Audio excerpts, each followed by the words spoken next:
Bonjour à toutes et à tous, bienvenue sur cette visio live spéciale fibre optique. Des habitants avaient des questions à nous poser, et bien nous allons tout de suite y répondre. Sans transition, la première question. Bonjour, quand pourrais-je bénéficier de la fibre optique dans ma commune? Bonjour et merci pour cette question. Eh bien, deux possibilités. Soit votre commune est d'ores et déjà éligible à la fibre optique, et pour cela, rien de plus simple, vous allez sur notre site internet, vous testez de votre adresse grâce à notre moteur d'éligibilité. Vous allez avoir accès à la liste des fournisseurs d'accès Internet disponibles sur votre commune, les fameux FAI, et vous pourrez souscrire directement avec eux à une offre dédiée fibre optique. Si par contre votre commune n'était pas encore ouverte à la commercialisation, eh bien, il faudra patienter car les travaux ne sont pas terminés.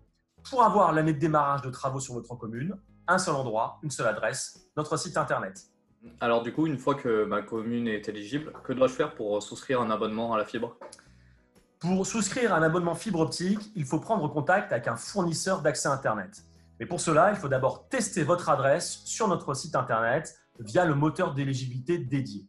Vous aurez directement accès à la liste des FAI, les fournisseurs d'accès Internet qui sont disponibles, et c'est avec eux que vous allez souscrire à une offre. Le FAI sera votre interlocuteur unique pendant toute la procédure. C'est avec lui que vous allez donc déterminer la date de rendez-vous du raccordement final de votre habitation. Tout simplement. Qui êtes-vous par rapport aux autres opérateurs? Vous vendez des abonnements? Alors non, nous ne vendons pas d'abonnements et c'est vrai, nous ne sommes pas un opérateur, comme on a l'habitude d'en rencontrer. Nous sommes ce qu'on appelle dans notre jargon un opérateur d'opérateurs ou opérateur d'infrastructure. Notre mission est bien de construire une infrastructure 100% fibre optique sur l'ensemble des territoires sur lesquels nous sommes en responsabilité. Nous sommes un gestionnaire constructeur de réseau, un peu à la manière d'Enedis, si vous voulez. D'accord. Et quels opérateurs sont présents sur ma commune? Alors, très simple, pour savoir la liste des opérateurs qui sont d'ores et déjà disponibles sur votre commune, vous allez sur notre site internet, vous testez votre adresse via notre moteur d'éligibilité et vous aurez directement accès à la liste des opérateurs qui sont disponibles sur votre commune. Un point important, il peut tout à fait être possible que votre opérateur ne soit pas disponible à la date d'ouverture commerciale de notre réseau. Très simplement, il faudra soit patienter, soit prendre contact avec lui pour lui poser la question.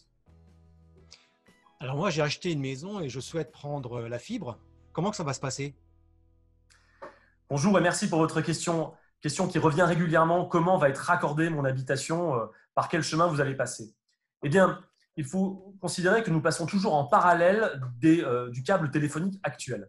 C'est-à-dire que si vous avez l'ADSL, le téléphone fixe, via un raccordement aérien, c'est-à-dire que vous avez des poteaux devant la maison qui vous ramènent la fibre optique en aérien jusqu'à l'intérieur de votre habitation, nous irons installer la fibre optique sur ces poteaux et nous passerons en parallèle pour amener la fibre optique, installer cette fameuse prise optique au plus près de votre zone de vie. Si vous aviez un raccordement en souterrain, c'est-à-dire via des fourreaux qui communiquent du domaine public vers le domaine privé, nous irons pousser la fibre optique à travers ces fourreaux directement jusque dans votre habitation. Ces opérations sont entièrement prises en charge par le projet. Pour autant, soyez très attentifs sur les raccordements souterrains. Il faut que les fourreaux soient en entière disponibilité et exploitables. Si tel n'était pas le cas, il faudra les mettre en conformité et ces opérations sont bien évidemment à votre charge car étant sur le domaine privé. N'hésitez pas à nous interpeller et à nous interroger sur notre site internet pour plus d'informations. Alors moi, je suis locataire d'un appartement. Que dois-je faire pour bénéficier de la fibre optique? Bonjour, félicitations, vous allez être prochainement éligible à la fibre optique. Le plus simple est de contacter votre bailleur, votre syndic de copropriété, qui devra acter, voter lors d'une assemblée générale, l'arrivée de la fibre optique dans votre habitation. L'installation de la fibre optique nécessitera l'installation et la pose d'un boîtier d'immeuble. Pas de panique pour votre bailleur, pour votre propriétaire, cette opération est entièrement prise en charge par notre réseau, donc pas d'inquiétude. Par contre, il faudra qu'il prenne contact avec nous rapidement pour que nous puissions ouvrir commercialement l'ensemble de l'immeuble. Bonjour, ça tombe bien, je suis propriétaire et également gestionnaire de mon immeuble. Quelles sont en fait les démarches à faire pour raccorder celui-ci? En qualité de propriétaire gestionnaire, vous devrez voter lors de l'Assemblée générale l'arrivée de la fibre optique dans votre immeuble. Il faudra donc accepter le conventionnement de votre immeuble pour l'arrivée de la fibre optique.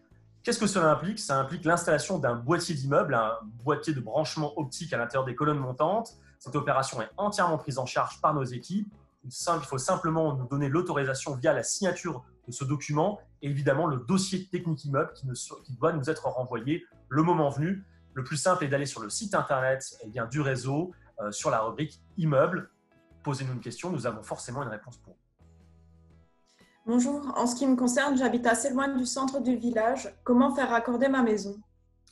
Bonjour, c'est une question qui revient régulièrement. J'habite loin, j'habite dans un écart, puisque c'est le terme consacré. Vous allez forcément m'oublier. Non, la réponse est non. Nous ne vous oublierons pas, vous ne serez pas une oubliée de la fibre optique. Soyez rassurés. L'idée, c'est bien d'apporter la fibre optique partout, sur l'ensemble des territoires et pour tous. Pourtant, il faudra observer un petit peu de patience, puisque des études complémentaires seront certainement entreprises pour pouvoir ramener la fibre optique au plus près de votre habitation. Le mieux, à l'ouverture commerciale de votre commune, est de prendre contact directement avec le réseau via notre site internet, pour que nous puissions bien vous identifier, vous cartographier, pour ramener très rapidement la fibre optique au plus près de votre habitation. Mais encore une fois, écart ou centre-bourg, vous serez toutes et tous éligibles à la fibre optique. Bonjour, je suis chef d'entreprise et je voudrais m'équiper en fibre optique. Comment dois-je procéder? J'ai vu qu'il y avait donc une dizaine d'opérateurs présents. Quelle offre choisir?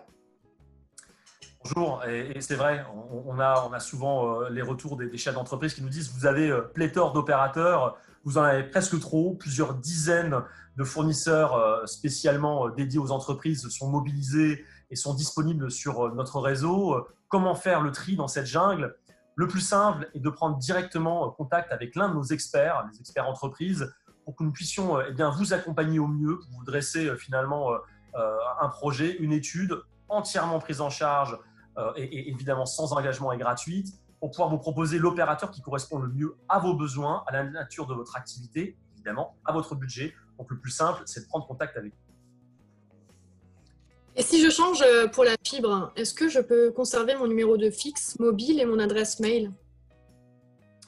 Alors, en s'agissant des numéros de téléphone fixe, c'est tout à fait possible puisque nous prenons en charge via nos opérateurs la portabilité. Les opérateurs vous proposent de récupérer votre numéro de téléphone fixe et de l'emporter vers le nouvel opérateur. Cette opération peut être prise en charge directement par votre nouveau fournisseur d'accès Internet ou le nouveau fournisseur d'accès Internet va vous indiquer la procédure à suivre. Mais dans tous les cas, c'est un cadre réglementaire très précis qui vous permet de conserver votre numéro de téléphone fixe. S'agissant de l'adresse email, même opération, vous demandez avant de partir à votre opérateur de pouvoir le garder tout simplement. En parlant de changement pour la fibre, par rapport à la DSL, qu'est-ce qu'elle apporte de plus? Le débit ADSL constaté peut être de l'ordre de maximum 20 mégas. La fibre optique vous propose des débits jusqu'à 1 giga qui vous permettra évidemment d'avoir un confort d'utilisation sans commune mesure avec ce que vous avez actuellement et surtout de pouvoir profiter d'une qualité TV, une qualité d'image TV de l'ordre du 4K en ultra haute définition. Vous allez donc pouvoir évidemment consacrer l'ensemble de votre foyer sur des usages qui sont nouveaux, la visioconférence, comme aujourd'hui par exemple, le streaming directement, on ne parle plus de téléchargement, et bien évidemment l'ensemble des équipements numériques de votre foyer qui seront raccordés en ultra haut débit. Voilà, c'est tout pour aujourd'hui pour la fibre optique. Je vous dis à très bientôt et n'oubliez pas, la fibre optique, c'est de l'ombre à la lumière. À bientôt!